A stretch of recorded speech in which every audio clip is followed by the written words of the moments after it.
ನಮಸ್ಕಾರ ಸ್ನೇಹಿತರೆ. ಸ್ವರ್ಗವೇ ಧರೆಗಿಳಿದಂತೆ ಭಾಸವಾಗುವ ಕೆಮ್ಮಣ್ಣುಗುಂಡಿಯಲ್ಲಿ ಸುಂದರವಾದ ಹಂಸದ ಕಲಾಕೃತಿಗಳ ನಡುವೆ ಕಂಗೊಳಿಸುತ್ತಿರುವ ಶಿವಲಿಂಗ. ಮೆಟ್ಟಿಲುಗಳ ವಿನ್ಯಾಸ ಮತ್ತು ಸುತ್ತಲೂ ಆವರಿಸಿರುವ ದಟ್ಟವಾದ ಮಂಜು. ಎಲ್ಲಿ ನೋಡಿದರೂ ಮಂಜು ಆವರಿಸಿದಂತೆ ಕಾಣುತ್ತದೆ. ಮಂಜಿನ ಮೇಲೆಯೇ ನಡೆದಂತೆ ಭಾಸವಾಗುತ್ತದೆ. ಇಲ್ಲಿ ದಿನದ 24 ಗಂಟೆಯೂ ಇದೇ ರೀತಿ ದಟ್ಟವಾದ ಮಂಜು ಆವರಿಸಿರುತ್ತದೆ. ಈ ಜಾಗವಂತೂ ನೋಡಲಿಕ್ಕೆ ಮೈ ನವಿರೇಳುತ್ತದೆ.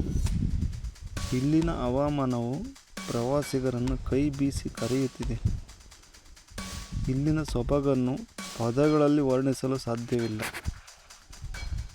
ಈ ವಿಡಿಯೋ ನಿಮಗೆ ಇಷ್ಟವಾದರೆ ಲೈಕ್ ಮಾಡಿ, ಶೇರ್ ಮಾಡಿ, ಸಬ್ಸ್ಕ್ರೈಬ್ ಮಾಡಿ.